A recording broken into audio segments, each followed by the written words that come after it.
ओम युवा भारत हासी में आपका स्वागत है। चैनल को सब्सक्राइब कर बेल आइकन पर क्लिक करें। रोहित आहार विहार सेवी समीक्षकारी विषये स्वसप्तः दाता समः सत्यपरः क्षमावान् आप्तोपसेवी च भवत्यरोगः।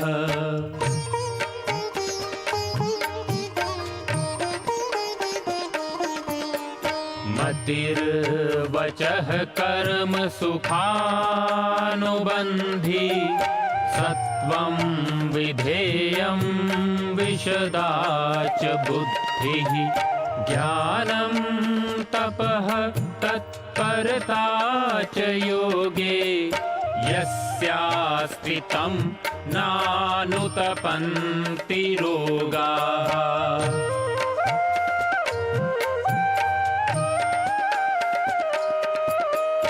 योगेन चित्तस्य पदेन वाचां मलं शरीरस्य च वैदिकेन योपाकरोतं प्रवरं मुनीनां पतञ्जलिं प्राञ्जलिरानतोऽस्मि पतञ्जलिं प्राञ्जलिरानतोऽस्मि पतञ्जलिं प्राञ्जलिरानतोऽस्मि।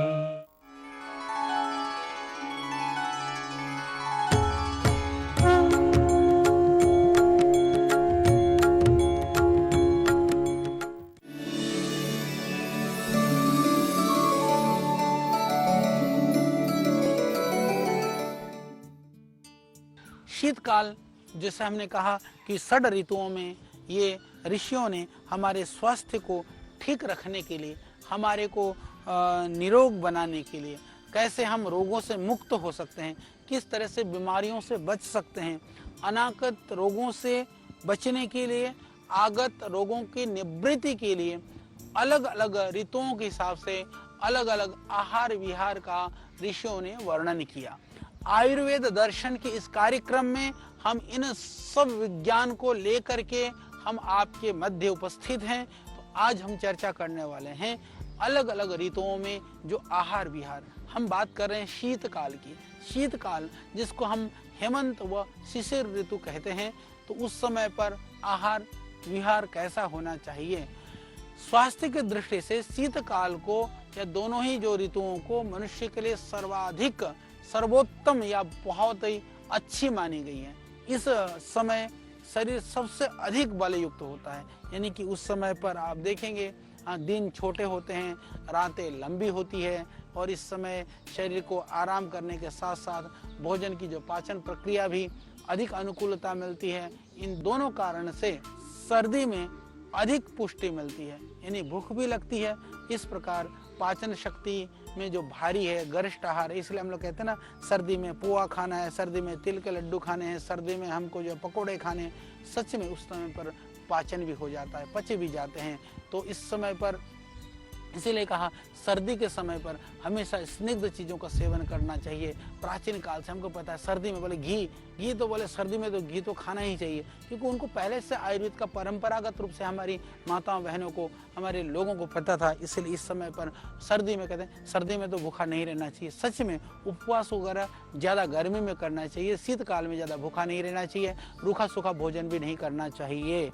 तो इसीलिए पर्याप्त भोजन रूपी जो ईंधन से ही हमारे जो पाचक अग्नि का धातु का जो है वो पाचन होता है। यदि ईंधन नहीं मिला, पर्याप्त भोजन नहीं मिला, तो क्या करता है कि शरीर जो पाचक अग्नि जो है शरीर की धातुओं का भक्षण करने लगती है। इससे शरीर में वात दोष बढ़ जाता है। वात दोष बढ़ने से शरीर में रुक्षता बढ़ने लगती है। तो इसीलिए हम क्या करें, इस समय पर ज़्यादा उपवास नहीं करें, ज़्यादा रुष्क चीज़ों का सेवन नहीं करें, हम तर चीज़ स्निग्ध चीज़ों का सेवन करें। और भी जो पथ्य और आहार विहार के रूप में यदि हम बात करें तो जो शीत ऋतु है उसमें चिकनाई सेवन करें, यानी दुग्ध है, घृत है, मेवे है या ताकत देने वाली जो चीज़ें हैं, मधुर चीज़ें, मिठास युक्त जो चीज़ें हैं या नमकीन या खट्टी भी, ये भी खा सकते हैं उस समय पर। पोषक तत्व वाले जो पदार्थ हैं जिसमें पोषणता है, तिल है, उड़द है या इस तरह की जो चीज़ें हैं, हम इनका सेवन करें। बादाम है, मूंगफली है या अखरोट है, ड्राई फ्रूट्स हैं, या मैं एक तरह से कहूँ कि उस समय पर शुद्ध देसी घी से बने हुए, मक्खन से बने हुए, दूध से बने हुए, तेल से बने हुए बढ़िया, जैसे दूध से खीर बना ली, उड़द दाल की खीर बना दी, उड़द के लड्डू बना दिए, उड़द की पिन्नी बना दी, मिश्री है, रबड़ी है, मलाई है और दूध के साथ साथ में शहद है, गन्ने का रस है। नहीं, जितने भी पौष्टिक और स्वादिष्ट और ताकत को देने वाली चीज़ें, आपके मुंह में भी पानी आ रहा होगा, ऐसे अद्भुत पदार्थ जितने भी जो हमारे यहाँ जिसे कहते हैं ना, जो सेहत को बनाने वाली सारी चीज़ों का जो सेवन है, हम मोटों के लिए नहीं है, ये ध्यान रख लीजिएगा। वो स्वस्थ व्यक्ति के लिए मैं बात कर रहा हूँ। ये ऐसा नहीं कि ऋतु में मैंने कहा कि आपको ये खाना है तो उसका अर्थ ये नहीं कि आप अपने रोगों को, बीमारियों को भूल जाएं, अपने शरीर की प्रकृति को भूल जाएं। ये सामान्यतः जो आपके लिए जरूरी है, उन आहारों का मैं आपको वर्णन कर रहा हूं, आपको बता रहा हूं। इसी तरह से गन्ने का रस है, दलिया है, हलवा है या आंवले का, सेब का जो मुरब्बा है, ये तो आप गर्मी में भी खा सकते हैं। सेब और आंवले का मुरब्बा तो वो 12 महीने सेवन किया जा सकता है, वो लाभकारी है। और आंवले का यदि मुरब्बा आपको खाने की इच्छा, आप डायबिटीज़ के पेशेंट है, मुरब्बे को धो लीजिए, पानी में फिर खा लीजिए।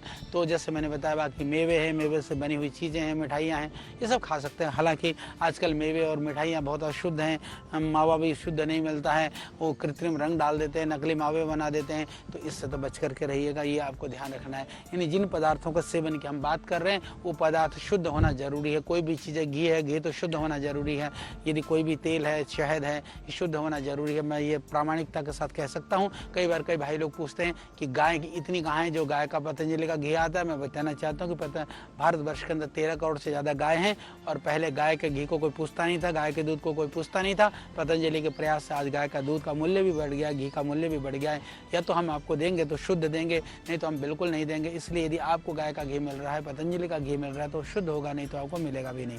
तो ये ध्यान रख लीजिएगा। तो ये ध्यान रखें कि जिन पदार्थों के सेवन की बात की जा रही है, वो पदार्थ शुद्ध हों, सात्विक हों, सही ढंग से बने हुए हों, ये ज़्यादा जरूरी है। तो गलत पदार्थ का सेवन कभी भी मत कर लेना। अनाजों में जो अंकुरित अनाज है, चना है, मूंग है, उड़द है, गेहूँ है, इनकी रोटी है, और जैसे मान लीजिए कि रोटी के साथ साथ में जैसे जो भी थोड़ा सा गरिष्ठ आहार है, या थोड़े से समोसे, पकौड़े, तली हुई चीज़ें, हालांकि ध्यान रखिएगा, ये ज़्यादा खाना हानिकारक है, ज़्यादा तो बिल्कुल नहीं खाना, पर कभी कभी खाने की इच्छा हो तो सर्दी में ज़रूर खा सकते हैं। शीत ऋतु में ये सेवनीय माने गए हैं। कभी कभी सप्ताह में एक दिन पकौड़ा खा लिया, कभी कभी समोसे खा लिया, कभी कभी स्वाद के लिए, स्वाद के फेर में कभी सेहत को बर्बाद मत कर लेना। सेहत के लिए, यानी स्वाद बाद में, सेहत पहले। सेहत के लिए स्वाद, बस इस सिद्धांत को याद रख लेना। तो हमने कहा वर्ष भर पुराने जो चावल हैं, मौसमी फल हैं, जो भी फल मिलते हैं उस समय पर, जो भी सीजन की सब्जियां हैं, इन सबको, जैसे पके हुए लाल टमाटर हैं, जिमीकंद है, गाजर है, सेम है, पालक है। आपने देखा होगा शीत ऋतु में सब्जियां भी बहुत ज़्यादा मिलती है, बथुआ है, मेथी है, हरे साग है, सौंठ है, गरम, ये सब चीज़ें जो है पोषक तत्व जो है आप देखेंगे सर्दी में वैसे मिलते भी ज़्यादा हैं, इसीलिए खाया भी ज़्यादा जाता है। परंतु ध्यान रखिएगा, जितना पाचन हो, जितना पचे, जितना उतना ही खाना, ना पचे मत खाना। कितना भी पौष्टिक पदार्थ है, यदि पचे तो वह अमृत है, ना पचे तो वह जहर है। मुझे एक छोटी सी कहानी याद आ गई, मैं आपको बता देता हूँ। गांव की कहानी है, सत्य घटना है, कहानी तो नहीं है, सत्य घटना है। हमारे एक परम मित्र हैं स्वामी कर्मवीर जी, उनकी गांव की बात है। मैंने नाम इसलिए ले लिया क्योंकि ऐसी कोई छुपाने वाली बात नहीं है। तो उनके यहाँ एक भाई था, गुरुकुल में पढ़ने के लिए गुरुकुल में चला गया। चलने के बाद में थोड़ा बहुत उसने आयुर्वेद भी पढ़ा। गांव में आए, उनके चाचा जी बहुत बीमार थे। चाचा जी के पास आए, बोले चाचा जी मैं आपको एक दवाई बताऊंगा। दवाई? बोले कैसे? बोले बहुत अद्भुत दवाई है, अद्भुत दवाई है। बोले जी इतनी बढ़िया। खूब कई देर तक ऐसी चाचा जी को जो है उसने बिल्कुल जैसे कहते ना ऐसा बना दिया कि चाचा जी सोचे कि अभी खाया और अभी ठीक हुआ। लास्ट में कहता है चाचा जी दवाई तो बहुत अच्छी है, पर बोला आपको झीले कोई ना। तो चाचा ने कहा, तो सुन करके बिल्कुल आग बबूला, बोले मेरे लिए जब दवाई हुई, वो बोले जहर हुआ, धमकाया। तो दवाई तो बहुत बढ़िया है, पर झीलने वाली दवाई ही बढ़िया होती है। पदार्थ तो बहुत बढ़िया है, जो झील जाए वो बढ़िया है, ना झीले तो जहर है, फिर आपके लिए किस काम की। तो ये आपको ध्यान रख लेना है। तो ये पदार्थ स्वास्थ्यवर्धक है, पोषक है और शरीर को ताकत देने वाली चीज़ है, पर वो ताकत आपको देंगे कि नहीं देंगी। कहीं ये ना सोचे कि ताकत को देने वाली चीज़ें तो सब कुछ खा लें, आपका डाइजेशन ठीक नहीं है तो ताकत नहीं देंगे मेरे भाई, आंतों को और कमज़ोर कर देंगी, डाइजेशन सिस्टम को और ख़राब कर देंगे। इसीलिए हमको आपको आयुर्वेद के ज्ञान के संदर्भ में हम आपको आधा अधूरा नहीं रखना चाहते हैं, हम आपको नीम हकीम नहीं बनाना चाहते हैं। हम आपको आयुर्वेद का जो बेसिक प्रिंसिपल्स हैं, बेसिक नॉलेज हैं, उससे लबालब भर देना चाहते हैं। और यदि आपने, मेरे को पूरा विश्वास है, जिन कार्यक्रमों की कड़ी को, जो ये आयुर्वेद दर्शन को जो हम चला रहे हैं, जो आयुर्वेद दर्शन के कार्यक्रम को हम लेकर के आपके बीच आ रहे हैं, यदि आपने ढंग से इन कार्यक्रमों को देखा है तो सामान्य चिकित्सा करने के लिए, रोगों के लिए बचने के लिए हर तरह से आप सक्षम और योग्य हो जाएंगे, ये हमको पूरा विश्वास है। परंतु जबरदस्ती चिकित्सक बनने का प्रयास ना करें, पर यदि आपकी अपनी रक्षा स्वयं कर सकते हैं, दूसरी की आवश्यकता नहीं पड़ती है, तो इससे बढ़ करके और कोई बात नहीं हो सकती है। हम चाहते हैं कि हर घर में आयुर्वेद के जानने वाले लोग हों, हर घर में आप आयुर्वेद के ज्ञान से परिपूर्ण हो जाएं। हमको इमरजेंसी के लिए हॉस्पिटल की आवश्यकता पड़े, यही तो हमारा लक्ष्य है। इसी लक्ष्य को लेकर के हम प्रयास कर रहे हैं, अहरनिश हम लगे हुए हैं। तो ये तभी सफल माना जाएगा जब आप साथ देंगे, यानी जैसा हम बताएं वैसा आप करेंगे। हाँ, हम इस बात का बहुत ध्यान रखते हैं कि हम ऐसी बातें ना बता दें जो आपके लिए हानिकारक हो, रिस्की हो, या जिस चीज़ को बताने से, करने से जहाँ पर हानि होने की संभावना हो। हम जिन बातों को कह रहे हैं वो निरापद हैं, हानि रहित हैं और आपके लिए लाभकारी है, और आप आराम से कर भी सकेंगे। तो हम बात कर रहे थे कि किस तरह से हम शीत ऋतु में किस तरह के आहार सेवन हमको करना चाहिए। तो अब हम बात करते हैं पूरे 12 महीने के हिसाब से किस तरह से हमको अलग अलग पदार्थों का सेवन करना चाहिए। जैसे हरड़ का सेवन कहा कि रसायन के रूप में जो करते हैं, क्योंकि हरड़ को आयुर्वेद में रसायन कहा गया है। रसायन को अलग अलग ऋतु में अलग अलग द्रव्य के साथ सेवन की बात की गई है। तो मैं आपको जो शीतकाल की बात है, यानी कि हेमंत ऋतु से जो शुरू हो करके अलग अलग हेमंत, शिशिर और इन सब ऋतुओं के हिसाब से हम आपको बताएंगे। तो ज़रूर आप अपनी कागज़ पेन लेकर के बैठिए, आप उसको ज़रूर नोट कर लीजिएगा। ये बहुत अद्भुत प्रयोग है। यानी एक हरड़ को, देखिए ऋषियों ने कितना रिसर्च किया होगा। हरड़ तो एक है, परंतु वो हम अलग अलग रोगों के लिए कैसे एक हरड़ से, एक हरड़ अनेक बीमारियां कैसे दूर कर सकते हैं। मैं आज आपको हरड़ का जो रसायन सेवन है उसकी विधि बताने वाला हूँ कि हरड़ को हम रसायन के रूप में कैसे सेवन करें, रसायन जो 12 महीनों के हिसाब से कैसे सेवन करें। हमने तो कहा था ना कि कदाचित कुत्पिते माता न कदाचिन हरिता की, इससे माता गृह नास्ति तस्से माता हरिता की। तो आप आइए, वो हरिता की माता क्यों है, तो मैं आज आपको बताने वाला हूँ। जो हरड़ का सेवन रसायन के रूप में करते हैं, उन्हें कहा कि हेमंत ऋतु में क्या करना है। आधा चम्मच हरड़ के साथ सौंठ का चूर्ण आधा चम्मच लेने से ये पूरे आपको पूरे का पूरे हेमंत ऋतु के अंदर आधा चम्मच हरड़ और आधा चम्मच सौंठ का आपको सेवन करना है। इसी तरह से शिशिर ऋतु में आपको हरड़ आधा चम्मच और पीपली का चूर्ण आधा चम्मच, इसको ताजे पानी के साथ लेना है। तो यह आपको हमने बताया पथ्य के रूप में शीत ऋतु के हिसाब से कैसे लेना चाहिए। अब हम बात करते हैं शीत ऋतु में पथ्य आहार विहार के विषय में। तो और भी ऋतुओं में अलग अलग हरड़ के रसायन की बात की गई है, मैं उसी ऋतु में आपको बताने वाला हूँ। तो पथ्य आहार के साथ साथ पथ्य विहार, रहन सहन के विषय में भी ठीक तरह से जानना अपनाना जरूरी है ना। सबसे पहले मन प्रसन्न रहे, चिंता रहित रहें, और सुबह उठ करके सूर्योदय से पहले उषापान, शौच, स्नान, शुद्ध वायु का सेवन हम चर्चा कर चुके हैं।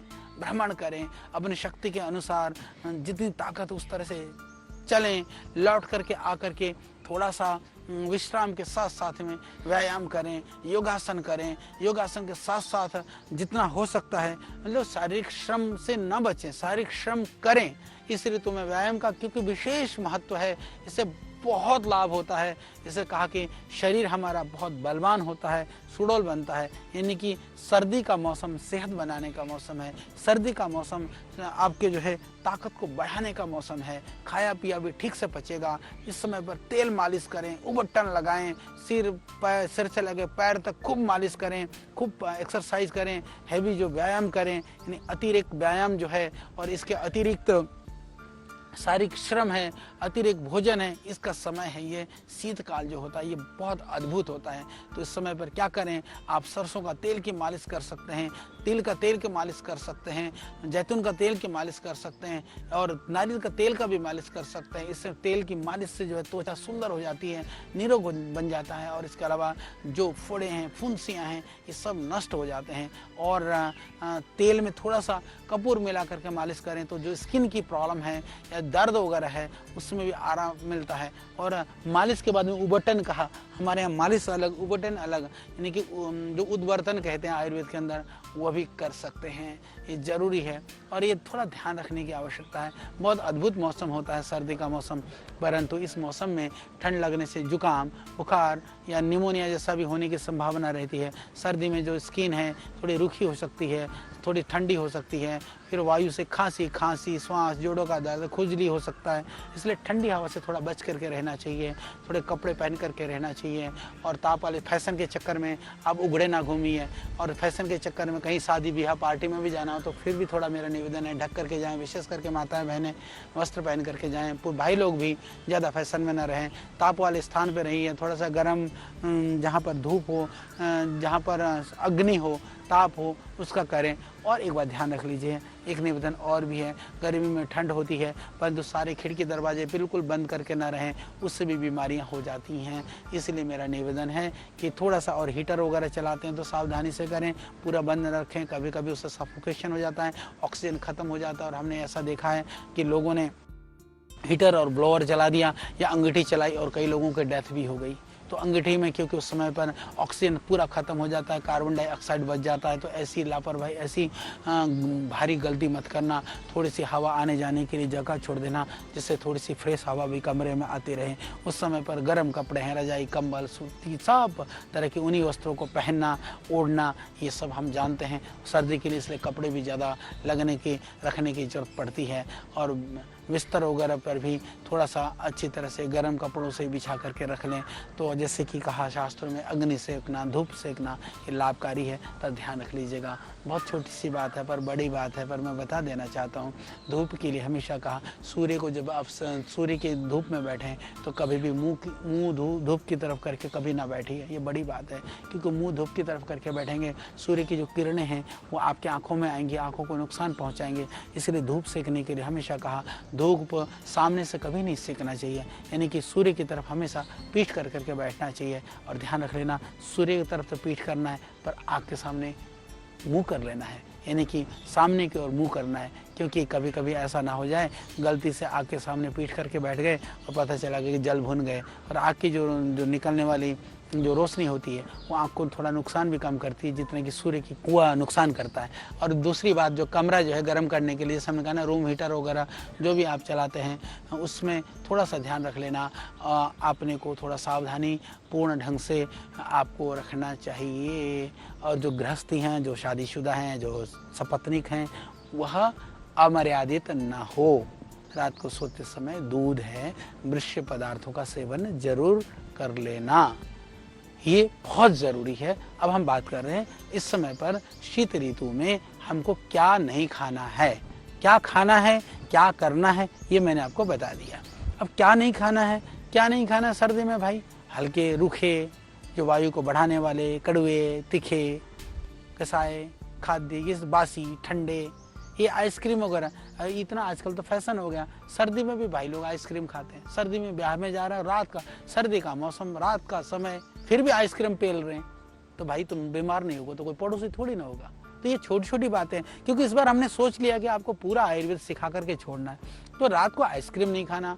और विशेष करके जो ठंडी प्रकृति की जो चीजें हैं, सर्दी में भी लोग बर्फ डाल करके दूध पी रहे हैं। भाई ये आप किसको क्या दिखाना चाहते हो? पहले शरीर बचेगा तो दुनिया बचेगी ना। यदि बीमार हो गए तो लोग आपको हॉस्पिटल में ले जाएंगे, डॉक्टर के पास ले जाएंगे, दर्द को तो सहन नहीं करेंगे ना भाई, वो तो आपको करना पड़ेगा। इसलिए ध्यान रखिए, बासी भोजन है, ठंडे भोजन है, या फिर जो आइसक्रीम, कुल्फी वगैरह है, सर्दी में प्लीज़ मत खाइएगा। और इसी तरह से जो खटाई में इमली है, अमचूर है, दही है, अचार है, इनका सेवन कम करिएगा। यदि आप दही, अचार खा भी लेते हैं तो भी फिर दही दिन में ले लीजिएगा। और यदि खट्टी चीज़ खानी है तो उसमें घी जरूर खाइएगा, क्योंकि घी के साथ जो खट्टा है वो हितकारी संयोग है। तो घी यदि आप लेते हैं तो आप खट्टा खा सकते हैं। यदि बिना घी के खटाई खाई सर्दी में तो समझ लेना है मेरा भाई काम से चले जाओगे, यानी आपको अर्थराइटिस हो जाएगा, दर्द हो जाएगा, पेट में खुश्की हो जाएगी, इतना ही नहीं इंडाइजेशन भी हो जाएगा। पर ध्यान रख लेना, सर्दी का मौसम है, शाम जल्दी हो जाती है, परंतु रात को देर तक कतई भी नहीं जागना है। देर तक ये नहीं कि ठंड है तो अब सुबह सुबह पड़े पड़े सो रहे हैं, और कुछ तो ऐसे सोते हैं मेरे भाई, वो बिस्तर में सोते रहते फिर भी उठने का नाम नहीं लेते। बहुत खतरनाक है, इससे बीमार कौन होगा? आप होंगे। अरे सोने का स्वाद किसी लिए, क्योंकि आपको अच्छा लगता है, पर वो अच्छे के फेर में कहीं आप रोगी ना हो जाएं, इसका आपको ध्यान रखना है। तो इससे आलस में पड़े पड़े नहीं रहना है, बदबू नहीं फेंकवाते रहना है। सुबह उठिए, समय पर शौच आदि कर्मों से निवृत्त हो जाइए, जैसे हमने आपको दिनचर्या बताया है। निश्चित रूप से आपने देखा होगा, सुना होगा, नहीं तो उसको ढूंढिए। जो हमने दिनचर्या की बात करी उस एपिसोड को आप जरूर देखिए, फिर आप श्रम व्यायाम करने की आदत डालिए। और सर्दी में मेरे भाई थोड़ा भूखे ज़्यादा मत रहना, क्योंकि देर तक आप भूखे रहोगे तो ये ज़्यादा नुकसान हो जाएगा। और ज़्यादा सर्दी में नहाने की जरूरत भी नहीं है, पहलवानी दिखाने की जरूरत भी नहीं है। सर्दी में एक आध बार नहा लोगे तो पर्याप्त है। और ऐसा भी नहीं, कई लोग तो भाई ऐसे भाईजान हैं कि सर्दी में नहाते ही नहीं है। पहाड़ वगैरह में यदि हम देखते हैं तो 7 दिन में 10 दिन में कहीं एक बार नहाने का नंबर पड़ता है। दिन में एक बार तो ज़रूर नहाना चाहिए। और कईयों को तो हमने देखा कपड़े भी ऐसे हो जाते हैं टंच एकदम काले, जिसमें नहाना धोना नहीं, और जुएँ और लिखें भी सर्दी में ज़्यादा पड़ती है। और देखो तो ऐसे खुजलाते फिरते रहते हैं। तो खुजली खजड़ाहट से बचने के लिए डेली स्नान कर लीजिएगा, कपड़े को भी समय पर जरूर धोते रहिएगा। बात सामान्य है पर बात बहुत बड़ी है, क्योंकि ये पूरा का पूरा क्षेत्र जो है, कई बार हमने देखा कि इन कार्यों को नहीं करता है तो दोषों से परिपूर्ण रहता है, विकारों से, बीमारियों से, लिखों से, जुओं से, खुजलियों से भरा रहता है। तो इसलिए थोड़ा सा सहन को, सर्दी को थोड़ा धीरे धीरे सहन करने की आदत डालिए। रात से देर को भोजन बिल्कुल मत करिए, रात को खाना खाते बिल्कुल मत सोइए, क्योंकि सर्दी में वैसे भी खाना खाने के बाद में थोड़ी सी आप टहलने का, घूमने का ज़रूर आदत डालिए।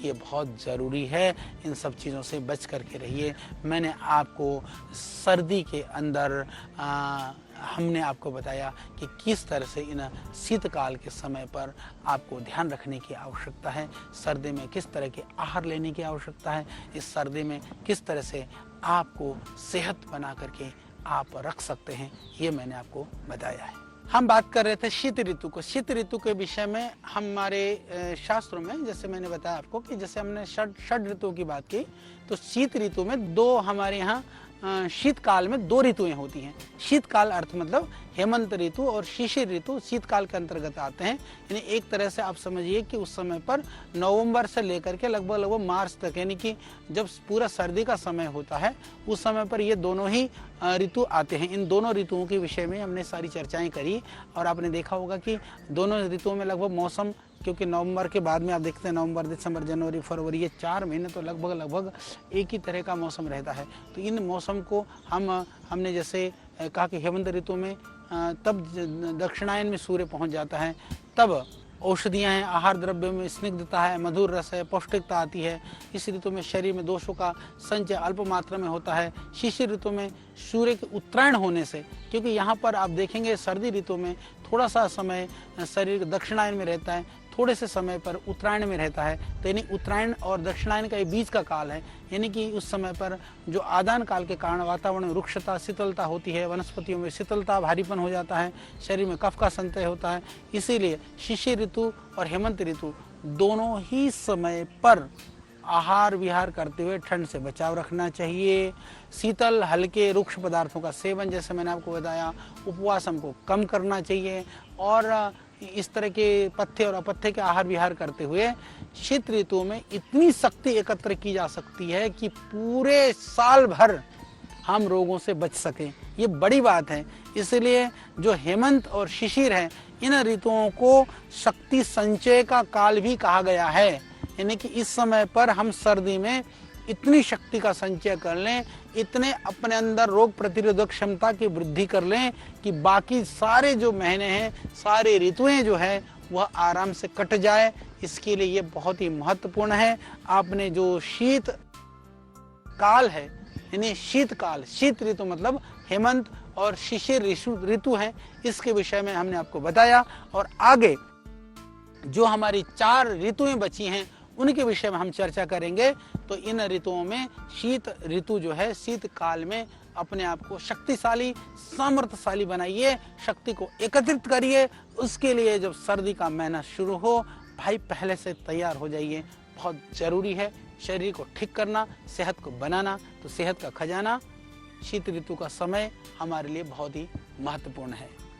तो आगे हम चर्चा करेंगे, दूसरे ऋतुओं के विषय में बताएंगे। तब तक के लिए आज हम लेते हैं विराम। फिर आगे और बहुत सारी जानकारियां, बहुत रोचक तथ्यों के साथ हम होंगे आपके बीच। तब तक के लिए आप मुझे दीजिए विदा। ओम नमस्ते, प्रणाम। ऋषियों के ज्ञान से लेकर प्रकृति के वरदान तक, आयु के विज्ञान से लेकर आयुर्वेद के सिद्धांत तक, प्राचीन चिकित्सा पद्धति के हर पहलू का प्रासंगिक विवेचन। ऋषिकल श्रद्धेय आचार्य बालकृष्ण जी द्वारा सरल भाषा में स्वरचित सृजन, हिंदी, अंग्रेजी सहित विश्व के 70 से अधिक भाषाओं में लाखों की संख्या में प्रकाशित बेस्ट सेलर अद्वितीय ग्रंथ आयुर्वेद सिद्धांत रहस्य। आज ही घर लाएं। आयुर्वेद से स्वस्थ जीवन का आधार पाएं।